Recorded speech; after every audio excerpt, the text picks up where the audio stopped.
Hey everybody, welcome to our channel, The Plumbing Gurus. My name is Clayton. On this channel, we strive to save you money and keep you informed on all the proper plumbing practices. Come check this out. Let's roll.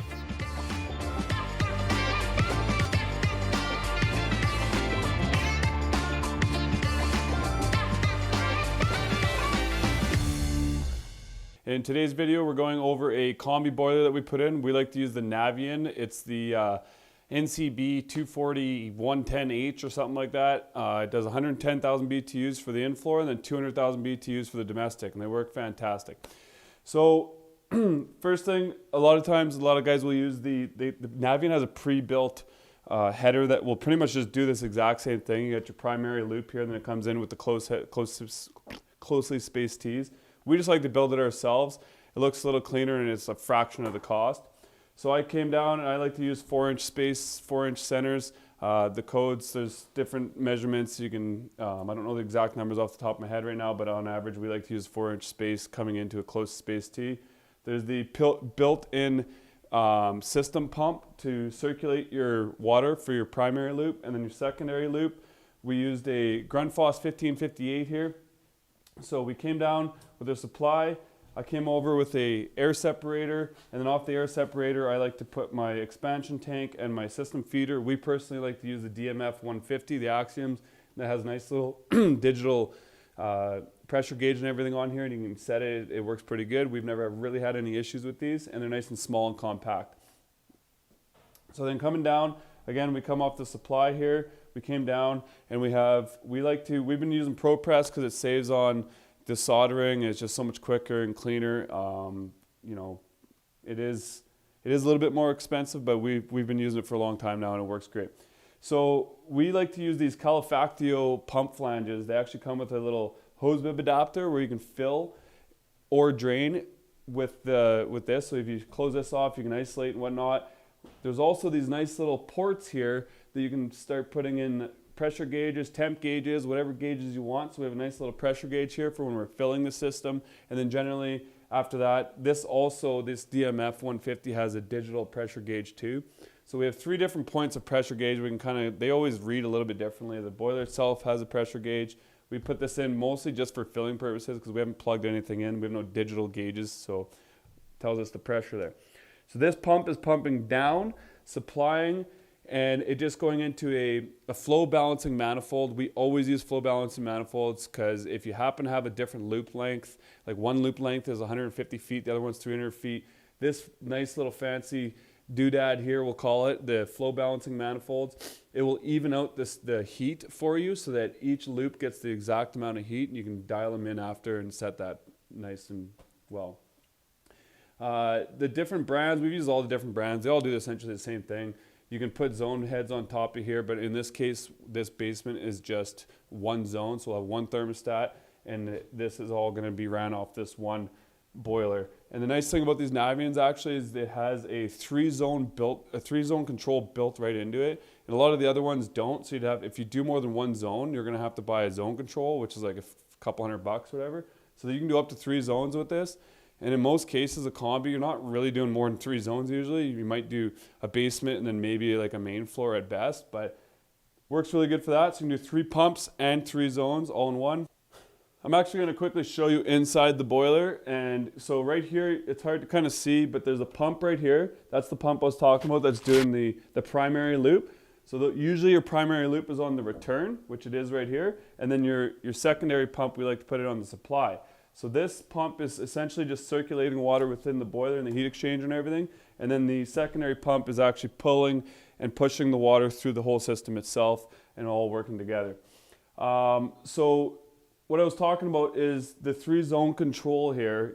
Right here, we got a zone 1, zone 2, and zone 3. This is where you're going to put your pump control power into. And then your grounds are right here. So you can do zone 1, zone 2, zone 3. And then over here, you can either do just off of thermostats, or you can do zone valves too, which is quite nice. So this is a whole pump control, zone valve control, all built into one. And like I said, one of those zone control boards is like $200 or $300. So this is a pretty good feature that most of the other combi boilers aren't providing. And then domestic wise, you got your hot and cold. We always like to put our isolation kit valves in. I haven't done the drop tube for this yet. I still got to do that. We haven't even tied in the water lines yet, so maybe we'll do another video on that after. But it's nice to have these isolation valve kits so that you can turn them off and actually flush the system out, which you're actually supposed to do according to the manual. For warranty purposes, you have to flush these at least once a year by a licensed practitioner, but really you're just flushing water with a transfer pump, and you're just pushing either vinegar or some sort of cleaning solution that is domestic friendly. And where we are in Calgary, we have super hard water, so we'll generally actually, when we install these, we highly recommend to clients and customers that they put in some sort of water softener.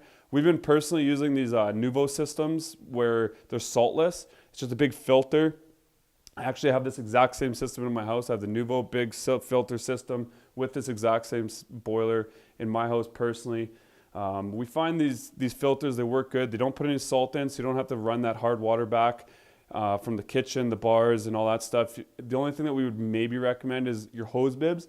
You don't generally want to install your hose bibs on the softened water, because then you're just using, there's no point in softening your grass or whatever, your hose bibs. So we'll tie that in before the softener. In this case, we are probably going to put one in the system. I believe the clients have agreed to putting it in because it is recommended. It just makes the system last longer, because if there's lots of calcium, it'll build up in all those tiny tubes within here. And Navien and any combi, any of these tanklesses, you have to actually do these flush systems at least once a year, and you got to provide that for warranty purposes. So don't forget. Other than that, I would say that's pretty much it. We ran some venting off. We got the 2-inch. In this case, I believe you can do up to like 65 feet and less 90s or whatever. So each 90, I think, for exhaust on these are 7 or 8 feet. So every time you put a 90 in, you got to reduce that distance. But in this case, we were within the distance that we could do for 2-inch pipe. And it's so much nicer running 2-inch than 3-inch. So that's quite great. And that just ran straight outside. We got the gas line here. We're going to be tying this in after. We can't tie it in yet because we still got to air test this for inspection purposes. But afterwards, we'll just put a 1 by 3/4 inch T here, and then just tie over with a union, and then a drip pocket cap for that. And then what I like to do now is I put, if you can see up there, for my safety relief valve, I like to put a 3/4 by 1/2 by 3/4 brass T, and then I like to put an air vent up there because air will always build up inside of here. Like this separator works great for the system itself, but to get the air out of the boiler and the heat exchanger inside here, it's nice to have that manual air vent up there for that. And we always wire our own boilers, so we haven't done the thermostat yet, but we'll run the thermostat back to here to wherever the client wants to put the thermostat.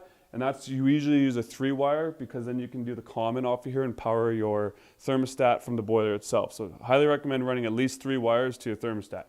And then we always run a 110, so the BX, a 14-2 wire, we like to run right into here. We like to use these nice 90s, make everything look nice and clean, 90-90. And the biggest reason I like to use these Grundfos pumps is it's all plug and play. I'm not going to open it up, but you essentially have little button ports, and you just push them in rather than using a bunch of morettes and trying to like squeeze everything into this tight little area. And we've never had any issues with Grundfos, so we like to use them. All right, so when we're filling the system, you always want to make sure you have filling points on return and supply. The beauty part about also these flow balancing manifolds is they have filling points and isolations. So what I did here in this scenario, super simple. I just turned off my return, and I fill through the supply. So I fill through the supply. I generally will have a bucket filled with my glycol, and I got my transfer pump sitting right here, and I'm sucking the water out of the bucket, and I'm pumping it into the supply. And then because this return is closed, so it's filling the system, and that's again the air vents, all the air is being pushed out so the water can actually make its way up there. It's filling through here, it's pumping down, and it's returning through here. It can't go anywhere except for out of here and back into my bucket. Once I have full flow coming out of here and there's no more air, what I'll do is I'll also close these one at a time. I'll close all 3 and fill one line at a time, open them, and I'll kind of go back and forth. And as I'm doing that, it's getting all the air out of these lines and trying to get as much air out of this system as you possibly can before you fire it up. Because if you fire up the system and there's a bunch of air in there, it's just a pain in the ass. So the biggest thing is trying to get that air out of the system. All right, if you have any questions at all about Navien or how the boiler system works, leave a comment, let us know, ask us questions, and if you have any maybe different ideas of how we could have done this differently, we're always looking for comments on suggestions, the way you can do things differently. Love hearing other people's input. Again, thanks for watching. We'll see you on the next one.